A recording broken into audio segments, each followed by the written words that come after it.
another video, team. It's been a while. Me and Mrs. Milf went away for the weekend to Rotorua, so the video's a couple of days late. But anyway, today the subject will be vaccinating for lepto. That's what we're doing today, and we'll go through what we do and how we do it, and have a bit of an interview with the vet. Now my phone's a bit wet all of a sudden, so hopefully you'll be able to hear it and understand it. My phone is also almost out of battery, so I won't be showing the cows coming out of the paddock, but I'll be showing you everything else. So I was just a little side note here on my young grass paddocks, just checking it out.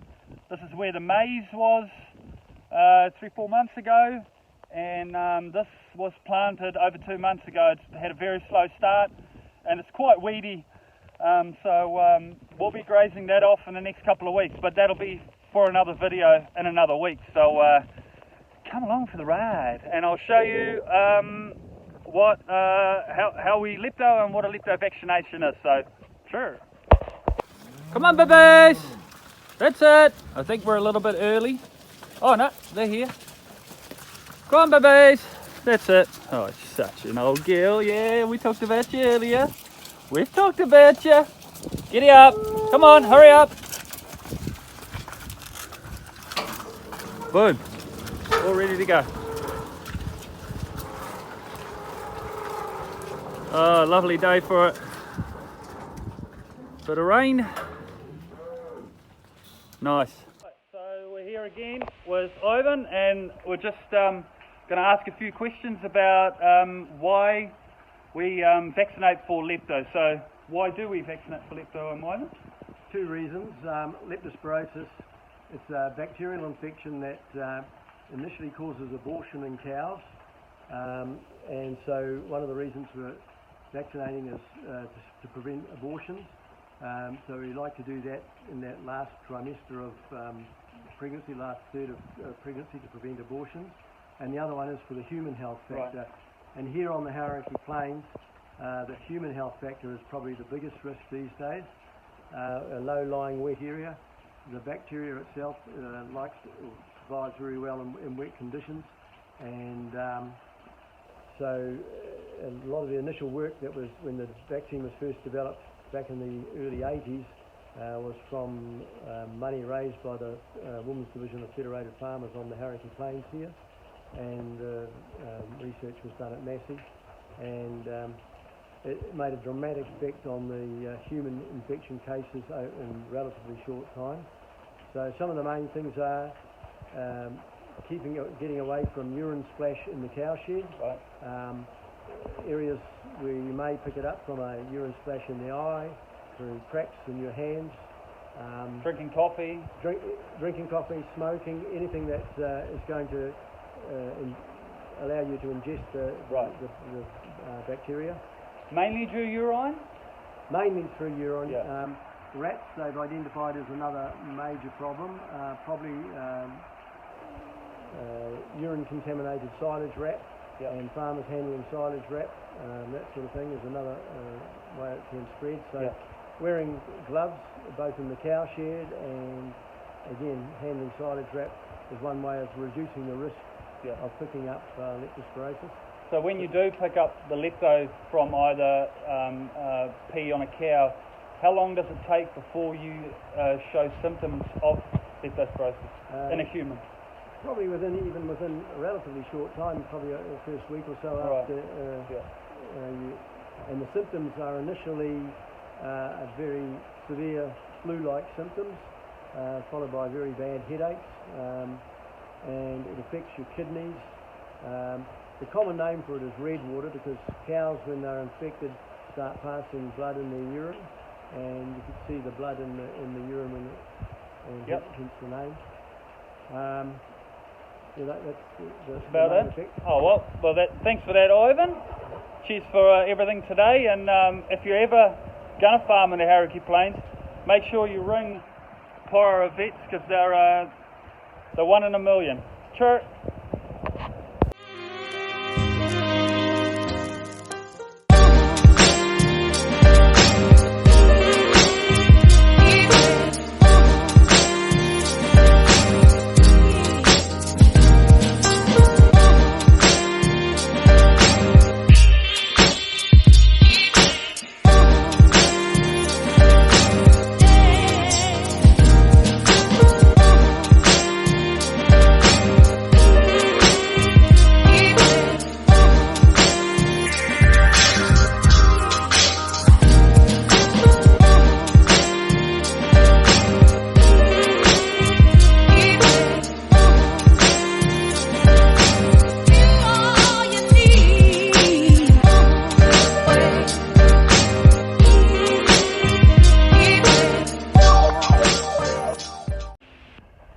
took like 10 minutes. Good girls.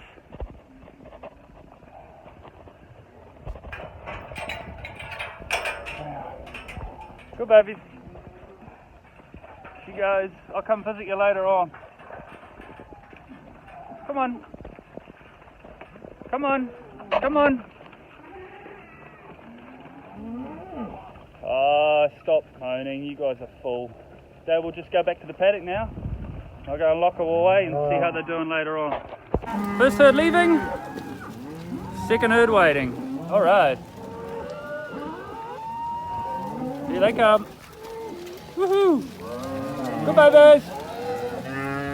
Oh, she's a lovely girl. Oh, 613. She is. She's lovely. If I was a bull.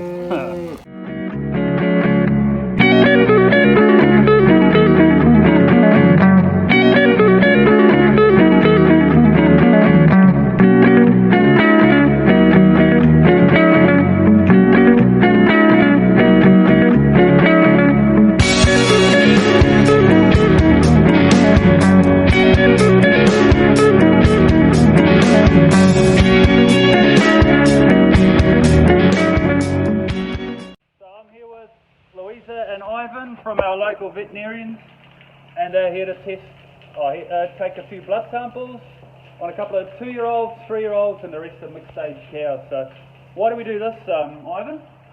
We're looking for their trace element status, so we're looking for selenium, B12, they're the main ones we normally test on bloods. In this case we are doing some liver, some coppers, but normally we would do that on livers. But at the moment we've got some pretty inclement weather, and we're worried that we may end up with a bit of infection. Yeah. So we'll see what the results come back as. And so how long does it take for the results to come back? Normally within 3 or 4 days. That's not bad, eh? No. Yeah. Well, let's see how you get that done. No, I don't before I get it shitty.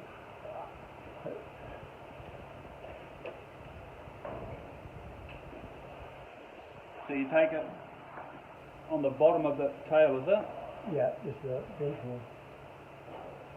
Oh wow. Vein through there. Too easy. Too easy. Write the numbers down and we'll get the results back and ready to go. Now, after any work at the shed, we of course hose down, get it all nice and clean, ready for the next time. Woohoo! Alright.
It's 4:30 and my favourite part of the day is here again.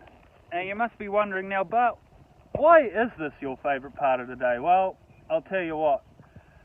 It is a part of the day when my kids are at home after school, and the longer I can miss them out, the better. No, that's a joke. I love seeing my kids, but it is the quietest time of the day. In the mornings when you're going to see the cows, all they are wondering is where my next feed is. Now, right now, if you have a look at them, they're quiet, they're easy to talk to, and they're easily talking to you. So, and generally just having a look and see how much feed is left. And as you can see, there's a bit of feed left, so maybe we have to change our management. Also, just to see the trough, see if the trough is full and it's not overflowing or anything, because quite often Dry cows piss around with everything they can get their bloody nose and tongue to. So, but other than that, generally, just to see my baby girls. Fuck, I love my job. Look at this. Plus we had a bit of rain too. But yeah, just generally just to have a good look at the cows, and generally the longer you spend with your cows, the quieter they get, the more cooperative they are too. So so if you're ever looking for a job and if you love animals, this is definitely the time to go and come see some cows. Quite often they'll come right at you if you go and sit on the ground. We'll maybe do that. And there's my little Jersey. I love my job. But anyway, team, I really hope you enjoyed it today. Hopefully the interviews were all right. I'm new to this, so hopefully hopefully it answered a few questions about why we lepto. If you like this video, please like, please subscribe, please share it around, and yeah, hopefully you generally G'day Fido, she's one of your favourites, one of our own. Look at that sexy cow. Anyway, please like, hopefully subscribe, and we'll see you next week. Chee-hoo!